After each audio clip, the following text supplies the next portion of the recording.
Joseph de la Capelle, catholique et légitimiste, vous pouvez me joindre au 06 25 85 92 37. Nous sommes le 7 mars 2026 et donc je voulais parler un peu de l'Iran, de la guerre. Euh, j'ai un point de vue sur lequel je me méfie et j'ai probablement tort, je ne comprends pas du tout cette attaque sur l'Iran, d'avoir tué Khamenei là, sans aucun mandat international, etc. Donc moi, mon point de vue, c'est qu'Israël ne pouvait pas attaquer seul, l'Iran les ennuie. C'est vrai que alors c'est normal parce que l'Iran n'est pas très bienveillant avec Israël.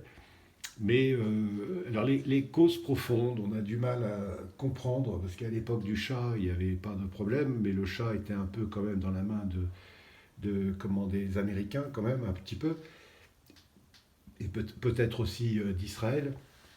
Et il me semble, par exemple, l'Iran a une banque indépendante des banques internationales, donc ça ne s'appelait pas à la haute finance. Et donc on sait que l'Amérique est tenue quand même par le principal lobby aux États-Unis, c'est le lobby juif. On sait que la CIA est tenue aussi par voilà, le lobby comme ça. Les USA sont protestants et francs-maçons. Donc voilà, donc il y a, je dirais, il y a une symbiose un peu entre Israël et les États-Unis. Et donc, Netanyahou est ennuyé par. Enfin, oui, Netanyahou, pas les Israéliens. Netanyahou est ennuyé par l'Iran. Il y a des tensions depuis très longtemps.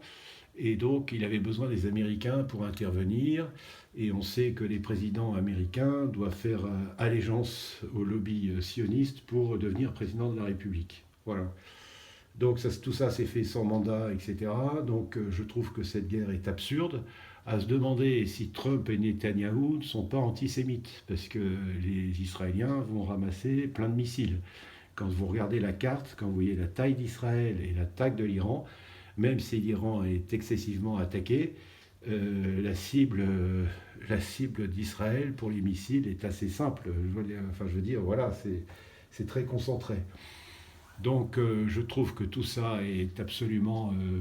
Et donc, quelque part, moi je suis inquiet aussi pour tous les peuples du Moyen-Orient, tous les peuples du Moyen-Orient, et pour les citoyens israéliens. Disons que depuis l'année dernière, ils auraient dû commencer à partir. Je pense que la solution pour qu'il y ait le moins de victimes du côté israélien, c'est qu'ils retournent dans leur pays d'origine au maximum, pour qu'il n'y ait pas trop de morts, quoi. Parce que est-ce qu'on va savoir aussi le nombre de missiles qui sont tombés sur Israël? Les informations sont très succinctes par rapport à tout ça. Enfin voilà, moi je... Donc tout ça c'est quoi? Tout ça c'est quoi? C'est la perte d'autorité de la Sainte Église catholique par elle-même, c'est l'Église catholique dans les années 60-70 qui a demandé au pays que la religion catholique ne soit plus religion d'État.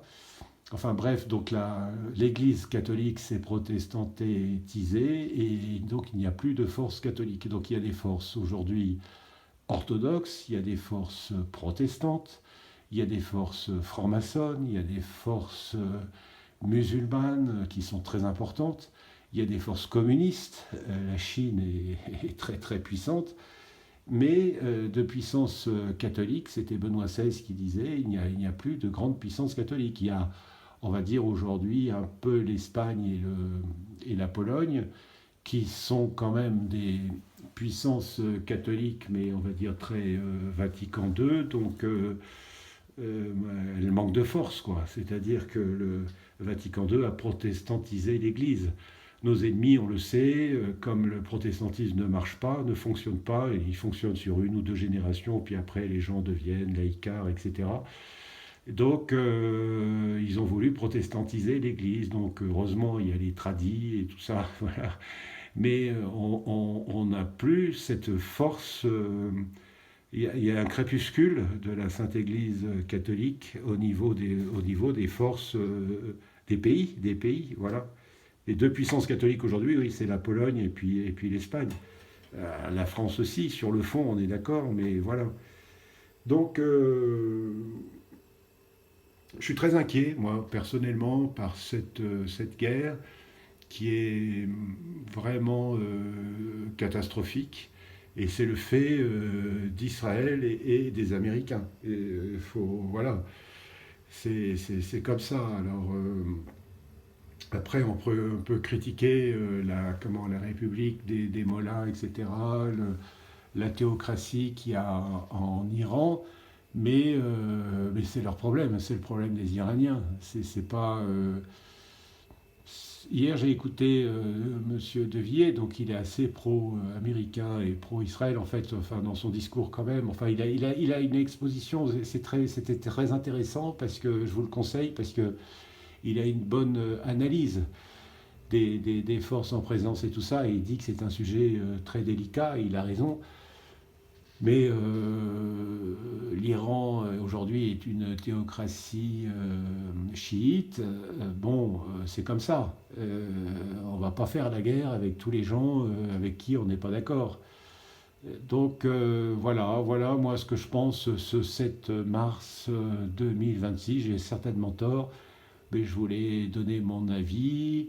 Donc c'est mon avis, hein, c'est pas celui du tout du prince, j'en sais rien, mais c'est pas parce qu'on est catholique et légitimiste que l'on n'a pas une pensée politique.